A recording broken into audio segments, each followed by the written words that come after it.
സജിമോൻ ആന്റണിയിലേക്ക് പോവുകയാണ്. ശ്രീ സജിമോൻ ആന്റണി, ലിയോ 14 മാർപ്പാപ്പയുടെ ഈ ആഹ്വാനത്തെ തുടർന്ന് പല കത്തീഡ്രലുകളിലും അത് ആവർത്തിക്കപ്പെടുകയാണ്. ആ സന്ദേശം ആവർത്തിച്ച് ജനങ്ങളിലേക്ക് പകർന്നുകൊണ്ടിരിക്കുകയാണ്. എനിക്ക് മനസ്സിലാക്കാൻ കഴിയുന്നത് വാഷിംഗ്ടണിൽ ഈ കർദിനാൾ മക്കൽറോയ് ഇതേ സന്ദേശം തന്നെ പകർന്നുകൊണ്ട് കുർബാന നടത്തുന്നു, അവിടെ സംസാരിക്കുന്നു, അതിന് ആയിരങ്ങൾ സാക്ഷിയാകുന്നു. അവർ ഈ ആഹ്വാനം ഏറ്റവും ഒടുവിൽ ചെയ്തിരിക്കുന്നത് ഈ ഇപ്പോഴത്തെ വെടിനിർത്തൽ അത് തുടർന്നു പോകണം, ഒപ്പം തന്നെ ശാശ്വത സമാധാനത്തിന് വഴി തുറക്കണം എന്ന് പറഞ്ഞുകൊണ്ടാണ്. അപ്പോൾ അമേരിക്കയിൽ പോലും കത്തീഡ്രലുകൾ കേന്ദ്രീകരിച്ച് ഈ വിധത്തിലുള്ള പ്രാർത്ഥനകൾ നടക്കുന്നു, അതിൽ വിശ്വാസികൾ വലിയ രീതിയിൽ പങ്കെടുക്കുന്നു. ട്രംപിന്റെ ഇപ്പോഴുള്ള പല നീക്കങ്ങൾക്കുമെതിരെ ആ തരത്തിലുള്ള ജനങ്ങളുടെ യോജിപ്പ് നമ്മൾ കാണുകയാണ്. അതൊന്നുകൂടി ബലപ്പെട്ടിട്ടുണ്ടോ? മാർപ്പാപ്പയ്ക്കെതിരെ തിരിഞ്ഞ് ആ സ്ഥാനം പോലും തന്റെ ഒരു ഔദാര്യമാണ് എന്ന തരത്തിലേക്കുള്ള പ്രസ്താവന ട്രംപിൽ നിന്ന് വരുമ്പോൾ ആ വികാരം കൂടുതൽ ശക്തിപ്പെടുന്നതാണോ അമേരിക്കയിൽ കാണുന്നത്? പൂർണ്ണമായിട്ടും ഞാൻ നിങ്ങൾ ഓരോരുത്തരും പറഞ്ഞതിനോട് യോജിക്കുന്നു. With 2 notes. Tariff is a separate issue and Iran is not a saint, but peace is on its way. Reason, പല റീസൺസ് ഉണ്ട് എന്തുകൊണ്ടാണ് സമാധാനം ഒരു കൈപ്പാട് അകലെയാണ് എന്ന് പറയുന്നതിന് കാരണം. Trump is it low now. ട്രംപിന്റെ ആ ഇമേജിന്റെ ഏറ്റവും ലോവസ്റ്റ് പോയിന്റിലാണ് ഇപ്പം നിൽക്കുന്നത്. As a American citizen, it's a shame to say in the live TV that our president is wrong on its Iran subject എന്ന് പറയുന്നതിനകത്ത്. സമാധാനം ഒരു പിടി അകലെയാണ്, അല്ലെങ്കിൽ ഒരു കയ്യെത്തും ദൂരെയാണ്, അല്ലെ സംഭവിക്കും എന്ന് പറയാനുള്ള ഒരു റീസൺ എന്നാന്ന് ചോദിച്ചു കഴിഞ്ഞാൽ മൾട്ടിപ്പിൾ റീസൺസ് ഉണ്ട്. ഒന്ന്, കഴിഞ്ഞ ദിവസം നമ്മൾ പറഞ്ഞു പോണെങ്കിൽ തന്നെ 14 ദിവസമാണ് ട്രംപിന്റെ മാൻഡേറ്റിന്. ട്രംപ് അമേരിക്കൻ കോൺഗ്രസിന്റെയും സെനറ്റിന്റെയും അധികാരം അപ്രൂവലോട് കൂടി അല്ല ഈ യുദ്ധത്തിന് പോയത്. അതുകൊണ്ടിട്ട് 60 ദിവസം എന്നുള്ള ആ ഒരു time is ticking. 14 days left. ഒന്നാണ്. രണ്ടാമത്തേത്. മൂന്നാമത്തേത്, ഇതിനു മുമ്പ് കഴിഞ്ഞ ആഴ്ചകളിലും കഴിഞ്ഞ മാസങ്ങളിലൊക്കെ അമേരിക്കയിലൊക്കെ Trump is not a king എന്ന് പറഞ്ഞുള്ള റാലികളൊക്കെ നടന്നിരുന്നു. എന്നാൽ പ്രസിഡന്റ് ഡൊണാൾഡ് ട്രംപ് അതിനും മേളിൽ പോയി ഞാനിപ്പം യേശു തന്നെയാണ്, ദൈവം തന്നെയാണ് എന്നുള്ള രീതിയിലുള്ള ഡെപ്പിക്ഷൻ ആണ് വന്നുകൊണ്ടിരിക്കുന്നത്. അപ്പൊ അതുകൊണ്ടിട്ട് ഇൻ എൻറ്റയറിറ്റി 2.5 ബില്യൺ ക്രിസ്ത്യൻസ് ഉണ്ട് ലോകം ഏകമാകാൻ.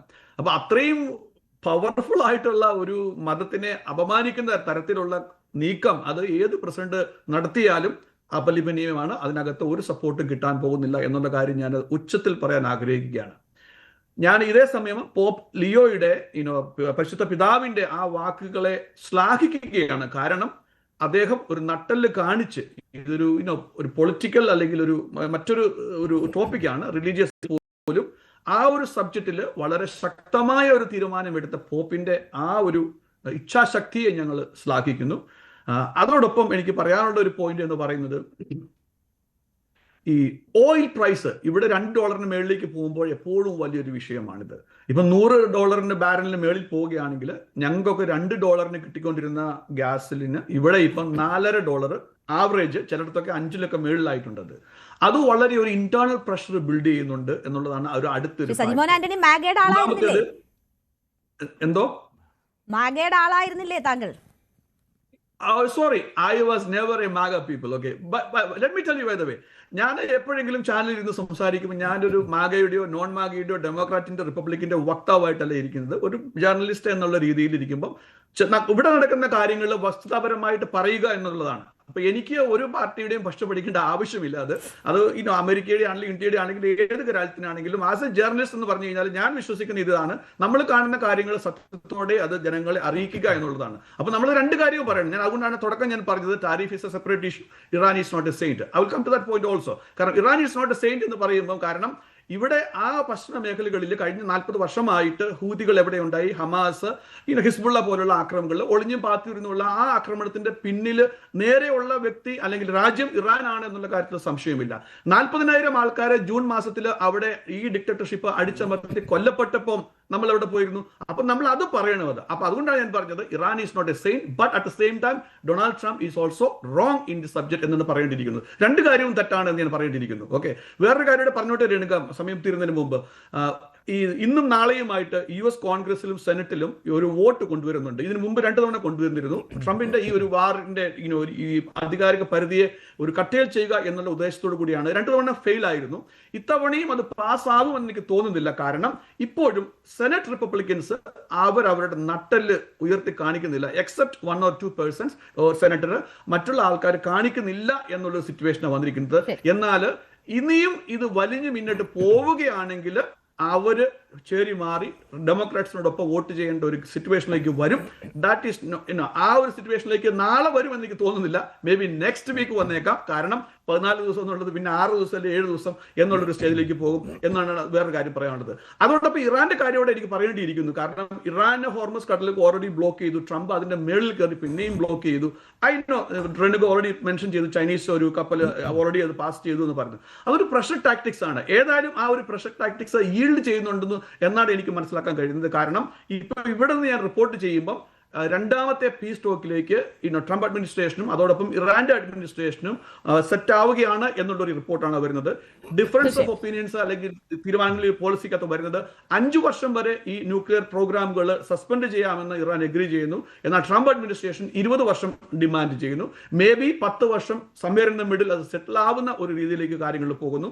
അതോടൊപ്പം 40 വർഷത്തെ ചരിത്രത്തിൽ ലബനനും ഇസ്രായേലുമായിട്ട് ആദ്യമായിട്ട് ഒരു direct conversation, direct talk Washington DC-യിൽ ഇന്ന് നടക്കുന്നു, അല്ലെങ്കിൽ നാളേക്ക് ഷെഡ്യൂൾ ചെയ്തിട്ടുണ്ടെന്ന് എനിക്ക് അറിയാൻ പറ്റുന്നു. അപ്പൊ അങ്ങനെയുള്ള ചില നല്ല പോയിന്റുകൾ അല്ലെങ്കിൽ നല്ല കാര്യങ്ങൾ ഇപ്പൊ നടക്കുന്നുണ്ട്. അതുകൊണ്ടിട്ട് നമുക്ക് സമാധാനം ഒരു പിടി ദൂരെ ആണെങ്കിലും ഇപ്പൊ നമുക്ക് തോന്നുന്നു maybe within couple of ഡേയ്സിൽ ഈ ഒരു തീരുമാനങ്ങളിൽ ട്രീറ്റ് ഉണ്ടാകും എന്നുള്ളൊരു പ്രതീക്ഷയിലാണ് ഇപ്പോൾ ഇവിടുന്ന് പോകുന്നത്. താങ്കളിലേക്ക് ഒരിക്കൽ കൂടി വരാൻ പറ്റുമെന്ന് ഞാൻ പ്രതീക്ഷിക്കുകയാണ്. ദയവായി തുടരുക. ഡോക്ടർ മോഹൻ വർഗീസ്, നോക്കൂ, ഇവിടെ ഇപ്പോ നമ്മൾ നിരവധി ചർച്ചകളിൽ ട്രംപ് എന്നൊരു ഭീഷണി എന്താണ് എന്നത് ചർച്ച ചെയ്തിട്ടുണ്ട്. ഇതിപ്പോൾ അതിൻ്റെ ഏറ്റവും പാരമ്യത്തിലെത്തിയോ എന്ന് സംശയിക്കുന്ന ഒരു സാഹചര്യമാണ്. സ്വയം ദൈവമായി അവരോധിച്ചുകൊണ്ട് മതനിന്ദ എന്ന് പറയാൻ പറ്റുന്ന തരത്തിലുള്ള കാര്യങ്ങൾ ചെയ്തുകൊണ്ട്, ഒപ്പം ലോക സമാധാനത്തിന് തന്നെ ഭീഷണിയാകുന്ന നിലപാടുകൾ എടുത്തുകൊണ്ട് ഒക്കെ ആ ഭീഷണി തുടരുന്നതാണ് നമ്മൾ കാണുന്നത്. തനിക്കെതിരെ ആര് വന്നാലും ഒരു കൂസലുമില്ല, താൻ അവർക്കെതിരെ നിൽക്കും എന്ന പ്രസ്താവനയാണ്. ഇത് തെറ്റാണ് ചെയ്യുന്നതെന്ന് ചൂണ്ടിക്കാട്ടിയ മാർപ്പാപ്പയ്ക്കെതിരെ പോലും ആ നിലപാടെടുത്തുകൊണ്ട് ട്രംപ് കാണിക്കുന്നത്. അപ്പോൾ യഥാർത്ഥ ഭീഷണി എന്നത് ട്രംപായി മാറുന്നുണ്ടോ ലോകത്തിന്? അമേരിക്കൻ ജനത ശ്രീമതി രേണുക പറഞ്ഞിരുന്നത് ഞങ്ങൾക്കൊരു രാജാവിനെ ആവശ്യമില്ല. അപ്പോൾ അതിനുള്ള മറുപടിയായി ഡൊണാൾഡ് ട്രംപ് അമേരിക്കൻ ജനതയോടും ലോക ജനതയോടും പറയുന്നത് രാജാധിരാജനായി താനിതാ അവരോധിതനായിരിക്കുന്നു, അല്ലെങ്കിൽ അവതരിച്ചിരിക്കുന്നു. അപ്പം ഇത് ക്രൈസ്തവ വിശ്വാസിയായ ഡൊണാൾഡ് ട്രംപ്, അദ്ദേഹത്തിന് ലഭിക്കുന്ന വോട്ടുകളും വിശ്വാസ സമൂഹത്തിൻ്റെ കൂടെ വോട്ടുകളാണ്. ഒരുപക്ഷെ അമേരിക്കയെ നയിക്കുന്നത് ആംഗ്ലോ സാക്സൺ പ്രൊട്ടസ്റ്റന്റ് എത്തിക്സ് ആയിരിക്കാം. അതൊരു കത്തോലിക്ക ഡൈനാമിക്സ് ആകണമെന്നില്ല. പക്ഷേ വിശ്വാസ സമൂഹത്തിൻ്റെ ഭാഗത്ത് നിന്നുകൊണ്ട് കത്തോലിക്ക ലോകത്തെ ഏറ്റവും വലിയ സിംഗിൾ ലാർജസ്റ്റ് റിലിജിയസ് ഫെയ്ത്ത് സിസ്റ്റമായ കത്തോലിക്ക സഭയുടെ ശബ്ദമായ പോപ്പ് ലിയോ 14 പറയുന്നു, യുദ്ധം ഒന്നിനും പരിഹാരമല്ല. ട്രംപിനെ വ്യക്തിപരമായി അല്ല വിമർശിക്കുന്നത്, യുദ്ധമെന്ന സങ്കല്പം ഇതിന് ഇപ്പോൾ സ്ഥാനമില്ല എന്ന് പറയുമ്പോൾ ലിയോ 14 വ്യക്തിപരമായി അദ്ദേഹത്തിൻ്റെ വിദേശ നയം എന്തിനു കൊള്ളാമെന്നാണ് ചോദിക്കുന്നത്. അദ്ദേഹം ഒരു പോപ്പ് കേവലം കത്തോലിക്ക സഭയുടെ പരമാധ്യക്ഷൻ മാത്രമല്ല, മറിച്ച് വത്തിക്കാൻ എന്ന സ്വതന്ത്ര പരമാധികാര രാജ്യത്തിൻ്റെ തലവൻ കൂടിയാണ്, ഹെഡ് ഓഫ് ദ സ്റ്റേറ്റ് കൂടിയാണ്, ഹെഡ് ഓഫ് ദ ഗവൺമെൻറ് കൂടിയാണ്. ആ രീതിയിൽ അഭിപ്രായ പ്രകടനം നടത്താൻ കഴിയുന്ന ലോക നേതാക്കളിൽ ഒരാൾ കൂടിയാണ് മാർപ്പാപ്പ എന്നുകൂടി ഓർക്കേണ്ടതാണ്. അപ്പം ഇവിടെ എല്ലാ സീമകളും അതിലംഘിച്ചുകൊണ്ട് ട്രംപ് സഭ്യതയുടെ എല്ലാ മര്യാദകളും ലംഘിച്ചുകൊണ്ടാണ് ട്രംപ് സ്വയം പൊസിഷൻ ചെയ്തിരിക്കുന്നത്. രാജാവായും ചക്രവർത്തിയായും ദൈവമായും തന്നെ ട്രംപ് അവതരിക്കുകയാണ്. അപ്പോൾ ഇതിന് അമേരിക്കൻ ജനത എങ്ങനെയാണ് മറുപടി കൊടുക്കുക? ഇതാണ് ശ്രീ സജിമോൻ ആൻ്റണി, ഫൊക്കാനോയുടെ തലവനായ സജിമോൻ ആൻ്റണി പറഞ്ഞത്. വളരെ ഗൗരവമുള്ളൊരു കാര്യം തന്നെയാണ്. നോക്കൂ, ഏറ്റവും വലിയ പ്രതീക്ഷ എന്താണ്? അമേരിക്കയുടെ മണ്ണിലിരുന്നു കൊണ്ട് കൂടുതൽ വാർത്തകൾക്ക് news 18 Keralam YouTube channel subscribe ചെയ്യുക.